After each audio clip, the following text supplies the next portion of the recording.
Hello दोस्तों, ये हमारे प्राचीन भारत की आज लास्ट वीडियो है। इससे पहले 6 वीडियो प्राचीन भारत के अपलोड कर दिए हैं, उसको आप जाके देख सकते हैं, जिसका लिंक आपको डिस्क्रिप्शन में मिल जाएगा। ये पीसीएस मेंस की बुक से बने हुए नोट्स हैं, इसलिए आने वाले सभी एग्जाम के लिए इम्पोर्टेंट है। तो इसको वीडियो को लास्ट तक देखें। सबसे पहले शुरू करते हैं। इसमें हम पढ़ लेते कश्मीर के वंश। तो कारकोट उत्पल हमने पहली वीडियो में पढ़ लिया था। इसमें पढ़ते हैं हम लोहार वंश। लोहार वंश का संस्थापक जो था वो था संग्राम राज।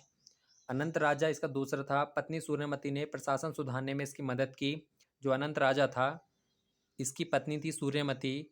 इसने अपने पति के साथ, अनंत राजा के साथ जो है, प्रशासन सुधारने में इसकी मदद की थी।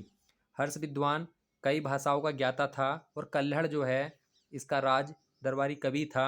कल्हड़ किसका? हर्ष विद्वान का। कल्हड़ की ही राजतरंगिणी में जो है कश्मीर का इतिहास भी मिलता है। और उत्तराखंड पे जो ललितादित्य ने आक्रमण किया था, उसका वर्णन भी कल्लड़ की राजतरंगिणी में मिलता है। तो हर्ष को कश्मीर का नीरो भी कहा जाता है। और इसी के समय जो है, इसके बाद जयसिंह शासक हुआ, अंतिम शासक। इसके समय ही कल्हड़ ने राजतरंगिणी की रचना की थी। और जयसिंह के साथ ही राजतरंगिणी का इतिहास जो है वो समाप्त हो गया। 1339 में कश्मीर जो है वो तुर्कों के कब्जे में आ गया था, जिसमें जैनुल अब्दीन को लोकप्रिय तुर्की शासक या कश्मीर का अकबर कहा जाता है। आगे देखते हैं, राजपूत वंश की बात करते हैं। तो राजपूत वंश में चौहान, चालुक्य, परमार, गढ़वाल, गुज्जर प्रतिहार वंश के बारे में पढ़ेंगे। गुज्जर प्रतिहार वंश की बात करें तो इसका संस्थापक नागभट्ट प्रथम था। राजधानी इसकी कन्नौज थी। इसमें कौन कौन से शासक थे? तो नागभट्ट प्रथम, फिर उसके बाद वत्सराज हुआ, फिर उसके बाद नागभट्ट द्वितीय हुआ, मिहिर भोज प्रथम, महेंद्रपाल प्रथम, महिपाल प्रथम, यशपाल। ये इसके शासक थे गुज्जर प्रतिहार वंश के। तो इसमें देखते हैं, नागभट्ट प्रथम जो है, मलेच्छो अरबों का नाशक कहा गया नागभट्ट प्रथम को। अगला शासक था वत्सराज। ये इसका वास्तविक संस्थापक माना जाता है।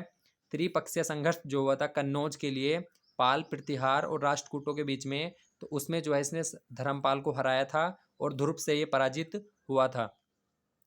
प्रतिहार वंश ने ही सर्वप्रथम उसमें शुरुआत की थी और अंत भी प्रतिहार वंश ने किया था। नागभट्ट द्वितीय की बात करें तो इसने कन्नौज पर अधिकार करके अपनी राजधानी बनाई और गोविंद तृतीय ने इसे हराया था। गोविंद तृतीय ने जो है नागभट्ट द्वितीय को हराया था। यह प्रश्न आया हुआ है एग्जाम में। मिहिर भोज की बात करें तो पाल नरेश देव पाल राष्ट्रकूट नरेश ध्रुव से यह पराजित हुआ और आदि बरहा और प्रभास की उपाधि इसने धारण की थी मिहिर भोज ने। महेंद्रपाल की बात करें तो राजशेखर विद्वान सभा में, जिसकी रचना राजेश्वर की थी, कर्पूर मंजरी, काव्य मीमांसा और बाल रामायण जो रचनाएं हैं वो राजेश्वर की है, राजशेखर की है, सॉरी राजशेखर की है। और ये महेंद्रपाल की सभा में थे। इंद्र तृतीय को इन्होंने पराजित किया था। महेंद्रपाल ने जो है इंद्र तृतीय को पराजित किया था। अगला शासक है महिपाल प्रथम, बगदाद निवासी, अल मसूदी, गुजरात आया था इसके शासनकाल में। इसने राजा को बोरा कहा था। जो बगदाद निवासी अल मसूदी था, इसने राजा को बोरा कहा था। अगला है हमारा राजपाल। 1019 में महमूद गजनवी ने इसको हराया और गढ़वालों ने कन्नौज पर अधिकार करके प्रतिहार वंश का अंत कर दिया। तो जो प्रतिहार वंश था उसका अंत कैसे हुआ? गढ़वालों ने कर दिया था कन्नौज पर अधिकार करके। आगे देखते हैं, अब गढ़वाल वंश की बात करते हैं। तो प्रतिहार वंश के बाद अब गढ़वाल वंश आया कन्नौज पर। कोविद चंद्र जो है, इसका एक रानी कुमार देवी ने धर्मचक्र जिन बिहार बनवाई। तो किसने बनवाया था? गोविंद चंद्र की एक रानी थी कुमार देवी, उन्होंने बनवाया था। इसका संस्थापक कौन था? चंद्रदेव। और इसकी राजधानी कहाँ थी? काशी में। लक्ष्मीधर इसका एक मंत्री था। जयचंद जो है, चंदावर का युद्ध जो हुआ था मोहम्मद गौरी और जयचंद के बीच में, वो इसी वंश का शासक था जयचंद्र। 1194 में जो है चंदावर का युद्ध हुआ था मोहम्मद गौरी और जयचंद के बीच में। इल्तुतमिश ने कन्नौज पर अधिकार करके इसको समाप्त कर दिया था। तो गढ़वाल वंश की समाप्ति कैसे हुई? इल्तुतमिश ने जो है कन्नौज पर अधिकार करके इसका समाप्त कर दिया था। बात करते हैं चौहान वंश की। तो चौहान वंश का संस्थापक वासुदेव था। राजधानी इसकी अहिछत्र थी। बाद में अजमेर हुई। अजमेर की स्थापना किसने की? तो अजयराज सेकंड ने इसकी स्थापना की थी। विग्रहराज फोर्थ बिसल देव, तोमरों की स्वाधीनता समाप्त की। दिल्ली की स्थापना तोमरों ने की थी। हरिकेल नाटक की रचना किसके समय हुई? तो विग्रहराज फोर्थ बिसल देव की समय हुई। नाटक के कुछ अंश, अढ़ाई दिन का झोपड़ा मस्जिद की दीवारों पर भी नोट है। कथा सरित सागर के रचयिता सोमदेव, ये भी बहुत इंपॉर्टेंट है, पीसीएस के प्री में रखा है क्वेश्चन। कथा सरित सागर की रचयिता कौन है? तो सोमदेव है। सोमदेव ने इसके सम्मान में ललित विग्रहराज नामक ग्रंथ की रचना भी की थी। तो ललित विग्रहराज किसकी रचना है? सोमदेव की। और कथा सरित सागर भी सोमदेव की रचना है। पृथ्वीराज तृतीय जो है चौहान वंश के शासक हुए। 1186 में चालुक्य शासक द्वितीय पर इन्होंने आक्रमण किया। चालुक्य शासक भी 1191 में तराइन का प्रथम युद्ध हुआ जिसमें मोहम्मद गोरी पराजित हुआ। 1192 में द्वितीय में तराइन का जो द्वितीय युद्ध हुआ था उसमें मोहम्मद गोरी को विजय प्राप्त हुई। इनके कवि कौन थे? तो चंद्रबरदाई थे। पृथ्वीराज रासो उसकी रचना थी। और जैनक थे पृथ्वीराज विजय। तो इन दोनों में अंतर है। पृथ्वीराज रासो जो है वो चंद्रबरदाई की है और पृथ्वीराज विजय जो है वो है जैनक की। तो ये दोनों अलग अलग हैं, इसको आप ध्यान रखें। आगे बात करते हैं। अगला था हमारा परमार वंश। परमार वंश का संस्थापक उपेंद्र राज था। इसकी राजधानी धारा नगरी थी। बाक्यत मुंज जो है धार में मुंज झील का निर्माण करवाया और इसकी उपाधि जो थी वो थी श्री बल्लभ, पृथ्वी बल्लभ और अमोघ वर्ष। ये बाक्यपति मुंज की उपाधि थी। उसमें अगला शासक हुआ परमार वंश में राजा भोज।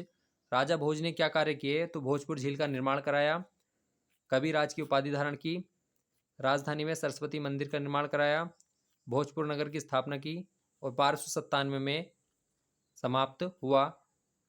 ग्रंथ जो है वो थे आयुर्वेद सर्वस्त्र, सम्रांगण सूत्रधार, सरस्वती कंठवास, योग सूत्र वृत्ति। तो ये जो सारे ग्रंथ थे वो राजा भोज के थे।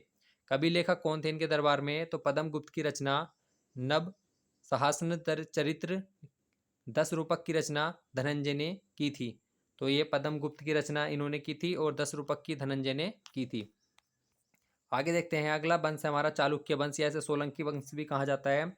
इसका संस्थापक कौन था? तो मूलराज प्रथम था। इसकी राजधानी क्या थी? तो अहिलबाड़ जो इसकी राजधानी थी। इसमें एक शासक हुआ भीम प्रथम। महमूद गजनवी का सोमनाथ मंदिर पर आक्रमण इसी के समय हुआ था। सेना नायक बीमल शाह ने माउंट आबू पर प्रसिद्ध जैन मंदिर दिलवाड़ा मंदिर का निर्माण किसने करवाया? तो भीम प्रथम का एक सेना नायक था बीमल शाह। उसने जो है माउंट आबू पे जैन मंदिर दिलवाड़ा मंदिर का निर्माण कराया। जय सिंह सिद्धराज जैन आचार्य हेमचंद्र उसके दरबार में थे। माउंट आबू पर्वत पर 7 पूर्वजों की गजारोही मूर्ति स्थापित की थी जय सिंह सिद्धराज ने। कुमारपाल कौन था? तो आचार्य हेमचंद्र ने जैन धर्म में दीक्षित किया तथा सोमनाथ मंदिर में शिव की अर्चना की। अगला शासक था जयपाल। शैव एवं जैन धर्मावलंबियों के मध्य गृहयुद्ध आरंभ हुआ इसके समय। उससे अगला शासक भीमद्वितीय था। ये इंपॉर्टेंट है क्योंकि भीमद्वितीय को मूलराज द्वितीय भी कहा जाता है। इसने मोहम्मद गोरी को हराया था। 1178 के पाटन के युद्ध में जो है मोहम्मद गोरी को भीमद्वितीय ने हराया था। भीमद्वितीय ने गोरी को 1178 गुजरात के आक्रमण को विफल किया। 1195 में कुतुबुद्दीन ऐबक ने यहाँ पे अधिकार कर लिया। तो चालुक्य सोलंकी वंश पे भी फिर सल्तनत काल का अधिकार हो गया। उसके बाद चंदेल वंश की बात करते हैं। चंदेल वंश जो है इसका संस्थापक कौन था? तो ननु किसका संस्थापक था? इसकी राजधानी कहाँ थी? खजुराहो। प्रतिहार साम्राज्य के पतन के बाद इसकी स्थापना हुई थी। इसमें एक शासक था यशोवर्मन। खजुराहो के प्रसिद्ध विष्णु मंदिर का निर्माण कराया था यशोवर्मन ने। अगला शासक था धंगदेव ने कंदारिया महादेव मंदिर का निर्माण कराया था और गंगा जमुना संगम पर अपना शरीर त्याग दिया था। कलिंजर को इसने अपनी राजधानी बनाया। अगला शासक था विद्याधर। कन्नौज के प्रतिहार शासक राजपाल की हत्या करके विद्याधर शासक बना। महमूद गजनी का सफलतापूर्वक सामना किया इसने। अगला शासक था कीर्तिवर्मन। राज्यसभा में रहने वाले कृष्ण मिश्र ने प्रबोध चंद्रों की रचना की इसके सामने। परम धीर्तिदेव कुतुबुद्दीन ऐबक की अधीनता स्वीकार की थी इसने।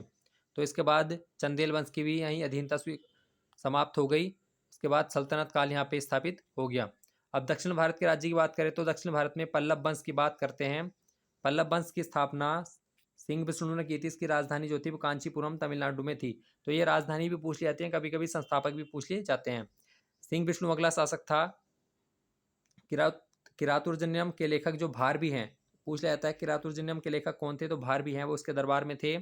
महेंद्र वर्मन प्रथम जो है चैंत्यकारी की उपाधि धारण की। अनेक मंदिर व चैंत्यों का निर्माण कराया था महेंद्र वर्मन प्रथम ने। नरसिंह वर्मन द्वितीय की बात करें तो महाबलीपुरम के एकाश मंदिर रथ का निर्माण कराया था। मंदिर 7 में हुएनसांग काची गया था इनके समय। ये भी इंपॉर्टेंट है। नरसिंह वर्मन प्रथम के समय जो है हुएनसांग काची गया था। नरसिंह वर्मन द्वितीय जो है अरबों के आक्रमण के समय नरसिंह वर्मन द्वितीय था। कांची में कैलाशनाथ मंदिर का निर्माण कराया था नरसिंह वर्मन द्वितीय ने। इसकी उपाधि जो थी राजा सिंह, राजाओं में सिंह, आगम प्रिय, शास्त्रों का प्रेमी और शंकर भक्त जो है शिव का उपासक, की इसकी उपाधि थी नरसिंह वर्मन द्वितीय की।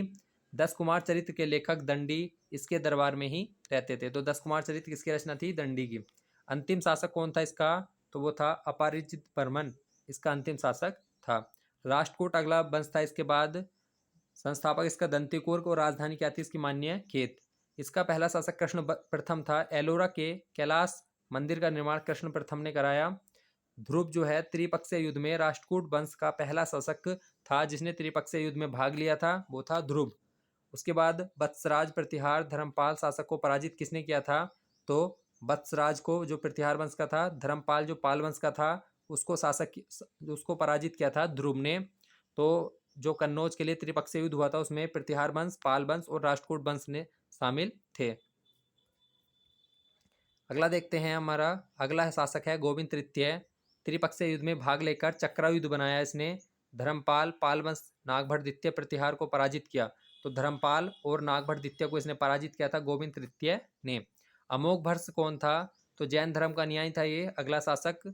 इसके समय दरबारी कौन कौन थे? तो जिनसेन आदि पुराण, महावीरचार्य गणित सार संग्रह, सक्तायना और अमोघ वृत्ति की रचना की थी। तुंगभद्रा नदी पे जल समाधि ली इन्होंने। इंद्र तृतीय की बात करें तो अरब निवासी अलमसूदी इनके समय आया। अलमसूदी ने इनको सर्वश्रेष्ठ शासक कहा। इसका अंतिम शासक था कृष्ण तृतीय। एलोरा एलिफेंटा की जो गुफाएं हैं महाराष्ट्र में, गुहा मंदिरों का निर्माण राष्ट्रकूटों के समय ही हुआ। तो एलोरा एलिफेंटा की गुफाएं जो थी उनका निर्माण कब हुआ? राष्ट्रकूटों के समय। एलोरा गुफा का सर्वप्रथम उल्लेख फ्रांसीसी यात्री थेविनेट ने 17वीं शताब्दी में किया था। तैलप द्वितीय ने राष्ट्रकूट वंश पर अधिकार करके कल्याणी चालुक्य वंश की नींव डाली। तो राष्ट्रकूट वंश पे किसने अधिकार कर लिया था? तैलप द्वितीय ने। उसके बाद चालुक्य वंश की नींव रखी, कल्याणी चालुक्य वंश की नींव रखी। तो चालुक्य वंश कल्याणी की बात करें तो तैलप द्वितीय ने इसकी स्थापना की। इसकी राजधानी क्या थी? तो मान्यखेत इसकी राजधानी थी। राजधानी मान्यखेत से हटाकर कल्याणी कर्नाटक कौन ले गया? तो सोमेश्वर प्रथम जो है राजधानी मान्यखेत से हटाकर कल्याणी ले गया था। उसके बाद अगला शासक था विक्रमादित्य फोर्थ। इसके दरबारी थे बिल्हड़, जिन्होंने रचना की थी विक्रमदेव चरित्र की रचना जो है बिल्हड़ ने की। और विज्ञानेश्वर ने मिताक्षरा की रचना की। तो मिताक्षरा किसकी है? विज्ञानेश्वर की। चालुक्य वंश, उसके बाद बातापी आ गया। कल्याणी के बाद बातापी, इसका स्थापना जयसिंह ने और राजधानी क्या थी इसकी? बातापी थी। अगला शासक इसका पुलिकेशिन द्वितीय था जिसने हर्षवर्धन को हराया था। नर्मदा नदी के तट पर हर्षवर्धन को हराया था पुलिकेशिन द्वितीय ने। हर्षवर्धन को हराकर परमेश्वर की उपाधि धारण की थी। तो इंपॉर्टेंट है। नरसिंह वर्मन प्रथम पल्लव वंश का शासक था, ने हराया इसको। नरसिंह वर्मन प्रथम ने पुलिकेशिन द्वितीय को हरा दिया था। ऐहोल अभिलेख का संबंध जो है इससे है। इसके लेखक कौन थे? रवि कीर्ति। तो ऐहोल अभिलेख किससे संबंधित है? तो पुलिकेशिन द्वितीय से। कभी कभी पूछा जाता है कि ऐहोल अभिलेख किससे संबंधित है? तो पुलिकेशिन द्वितीय से। अगला शासक था विक्रमादित्य सेकंड। दक्कन में अरबों का आक्रमण इसके समय ही हुआ। अंतिम शासक जो था वो कीर्ति वर्मन था। दंतीदुर्ग ने हराकर राष्ट्रकूट वंश की स्थापना इस पे की थी। यादव वंश की बात करें तो भिल्लभ पंचम याद, इसकी राजधानी देवगिरी। होयसल वंश का संस्थापक विष्णुवर्धन, इसकी राजधानी द्वार समुद्र। और काकतीय वंश की संस्थापक बीटा प्रथम और इसकी राजधानी अमकोंड थी। आगे देखते हैं चोल वंश। चोल वंश का संस्थापक विजयालय था और राजधानी क्या थी इसकी? तंजौर। ये इंपॉर्टेंट है। आदित्य प्रथम जो है इसका प्रथम स्वतंत्र शासक था जिसने पल्लवों पर विजय प्राप्त की और कोदंडराम की उपाधि धारण की थी। इसका इंपॉर्टेंट शासक परांतक फर्स्ट है। राष्ट्रकूट नरेश कृष्ण तृतीय ने इसको हराया था। राजराजा जो है श्रीलंका पर आक्रमण करके विजय प्राप्त की थी राजराजा प्रथम ने। तंजौर में राजराजेश्वर का शिव मंदिर का निर्माण कराया था। अगला है राजेंद्र प्रथम। ये इंपॉर्टेंट है। इसका सर्वाधिक विस्तार इसी के समय हुआ। बंगाल के पाल शासक महिपाल को इसने हराया था। अंतिम शासक चोल वंश का राजेंद्र तृतीय था। चोलों की राजधानी क्रमानुसार क्या क्या थी? तो उरियूर, तंजौर, कैंकीगोड, चोलपुरम, कांची जो है, इस प्रकार से इनकी राजधानी का क्रम था। प्रमुख बंदरगाह क्या था इसके समय? तो कावेरीपट्टनम। बृहदीश्वर मंदिर को भारतीय वास्तुकला का निकष कहा गया, पर्सी ब्राउन ने कहा। कन्नड़ साहित्य के त्रिरत्न कौन कौन से हैं? तो पंप, पोत, रन्य जो है ये 3 कन्नड़ साहित्य के त्रिरत्न हैं। तमिल साहित्य के त्रिरत्न कौन कौन से हैं? तो कंबन, ओटकटुन्नम, पुगलेंडी जो है ये तमिल साहित्य के त्रिरत्न हैं। सोने के सिक्कों को चोल काल में क्या कहा जाता है? तो कलुंजू कहा जाता था। भूमि कर क्या कितना था इनके समय? 1/3 था। मुख्य विशेषता क्या है? एक तो स्थानीय स्वशासन किसकी विशेषता है पूछा जाता है। तो स्थानीय स्वशासन चोलों की विशेषता है। चोल साम्राज्य 6 प्रांत में था। प्रांत को क्या कहा जाता था? मंडलम कहा जाता था प्रांत को। इस प्रकार से क्रम था मंडलम, कोट्टम, नाडु, पुर्रम। उर जो है एक लोगों की समिति होती थी। तो ये हमारा जो है आज प्राचीन भारत समाप्त हो गया। इसके बाद हम आधुनिक भारत पढ़ेंगे। आधुनिक भारत भी 6 या 7 वीडियो में हम समाप्त कर देंगे। तो ये जो प्राचीन भारत था ये 7 वीडियो में समाप्त हो गया। बाकी 6 वीडियो का लिंक आपको डिस्क्रिप्शन में मिल जाएगा, वहाँ से आप देख सकते हैं। ये पीसीएस बुक के बने नोट्स हैं जो आने वाले सभी एग्जाम के लिए इंपॉर्टेंट है। तो इसलिए सभी वीडियो को देखें, और इसके अलावा अन्य सब्जेक्ट की वीडियो भी चैनल पर अपलोड हैं, वहाँ से आप देख के तैयारी कर सकते हैं। और जिसने चैनल को सब्सक्राइब नहीं किया वो ज़रूर करें। धन्यवाद।